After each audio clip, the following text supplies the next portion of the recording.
को याद होगा, क्या कहेंगे?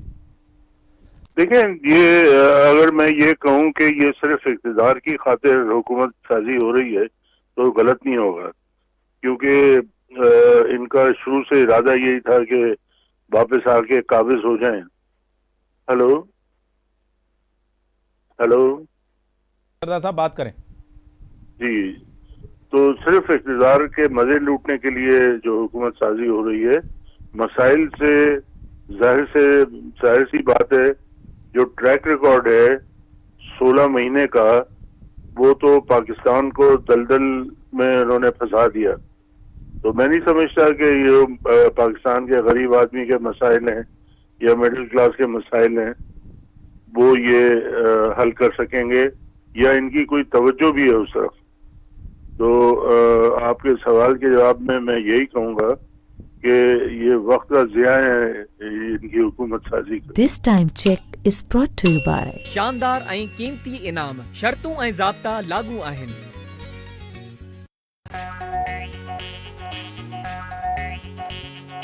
शहर शहर में मचंदा मेला, टपाल मेज़बान जा गीत ख़ुशीअ जा गॾिजी ॻायूं अरबेला जमाला।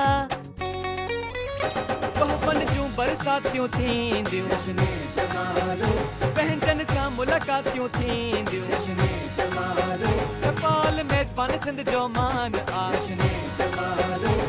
जश्न जमालो। तो करप्शन पे काबू पाया जाए, ठीक है, और दूसरी तरफ जो है वो आप जो अपनी अय्याशी हैं उसको ख़त्म करें। हुकूमत की वसाइल को इस्तेमाल अपनी ज़ाती मफाद के लिए करना से मुल्कें तरक्की नहीं करती, कोई डेवलपमेंट जो है वो नहीं हो सकती। आप ह्यूमन डेवलपमेंट पे जोर दें, और जो दूसरे ममालिक, कोई ऐसी रॉकेट साइंस नहीं है। सही। सिंगापुर, मलेशिया, कोरिया, ताइवान, ये सब आपके बहुत पीछे थे। चीन भी, जब आप आज़ाद हुए उसके चीन आज़ाद हुआ, सिंगापुर आज़ाद हुआ, दूसरे ममालिक आज़ाद हुए। आज वो जो है टॉप मोस्ट कंट्रीज में, फर्स्ट वर्ल्ड जिसको कहते हैं, उसमें आ गए, और हम जो है थर्ड वर्ल्ड से भी ज्यादा बिल्कुल थर्ड क्लास वर्ल्ड में चले गए। तो ये किस वजह से हुआ है?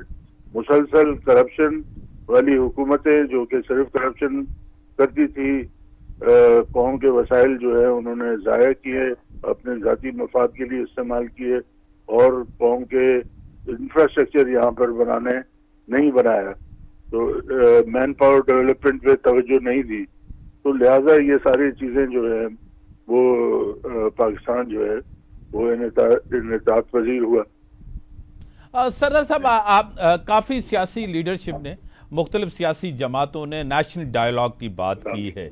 जो हालात हैं आपके सामने, मीसा के मैशियत होना चाहिए, मीसा के पाकिस्तान होना चाहिए। आपको लग रहा है कि ये जो गवर्नमेंट बनी है, काफ़ी इसके ऊपर तनकीद भी हो रही है नून लीग के ऊपर कि एक कमज़ोर गवर्नमेंट होगी, मजबूर गवर्नमेंट होगी, डिलीवर नहीं कर पा रही। इस वक्त मुल्क को चाहिए इस्तेकाम, सब सियासी जमातों को, लीडरशिप को, अवामी मुफादात, रियासती मुफादात को मद्देनजर रखा जाए। नहीं, देखें, कहने के लिए तो बहुत अच्छा लगता है ये, सही, लेकिन प्रैक्टिकली कौन लोग हैं जो कि साथ बैठ के कौम का सोचेंगे? जब अपनी जात से बाहर ये सोच नहीं सकते तो कौम का क्या सोचेंगे? तो कहने के लिए बहुत अच्छा है कि जनाब पूरी पाकिस्तान की लीडरशिप एक साथ हो गई, बैठ गई, मखलूत हुकूमत बना ली, लेकिन जब तक बेसिक्स इनके ठीक नहीं होंगे, जब तक इनका जो पाकिस्तान के लिए कोई प्लान नहीं होगा और अपनी जात को ये पीछे नहीं रखेंगे, उसका कोई फायदा नहीं है। मतलब वो ये कि अकेले अकेले लूटते, अब सब मिलकर लूटेंगे। सदर साहब, जिस तरह आप कह रहे हैं करप्शन की बात, इदारे हैं अकाउंटेबिलिटी के, क्या आपका उनके ऊपर एतमाद नहीं है? एक दूसरा कह रहे हैं इलेक्शन के हवाले से, इलेक्शन कमीशन आपके मुल्क में इतना बड़ा ताकतवर था, कमिश्नर ने जो इल्ज़ामात लगाए थे आज उन्होंने माफ़ी मांगी कि मैंने जो इल्ज़ामात लगाए उसके ऊपर माफ़ी हो गई। इदारे, आपको इदारों के ऊपर यकीन नहीं है, एतमाद नहीं है कि करप्शन के हवाले से, धांधली के हवाले से कोई इंसाफ हो सके? मुझे याद नहीं पड़ता, लेकिन अगर आपको याद है कोई बता दें, कोई एक कन्विक्शन हुई हो नैब के केस में, एक कोई जेन्युइन आदमी इन्होंने पकड़ा हो, उनसे पैसे निकलवाए हों या सजा दी हो, आप मुझे बता दें।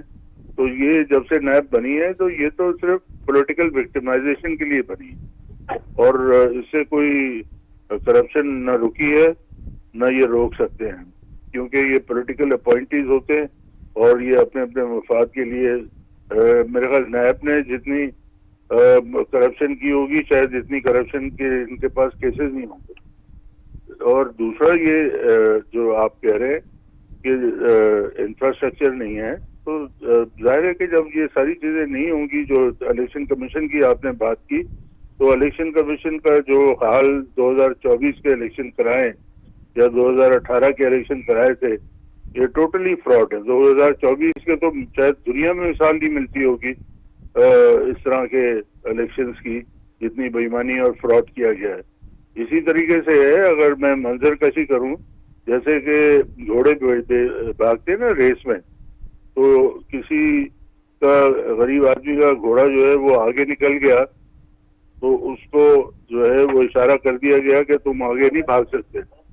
वो घोड़े बेचारे लेकर रुक गया, जब तक पीछे वाले घोड़े आगे गए, जब उसके बाद उसने चलना शुरू किया। तो ये सारा ड्रामा जो है, इससे तो न सिर्फ इदारे बदनाम होते हैं, किसी और यकीन लोगों का जो है वो हट जाता है इन इदारों से।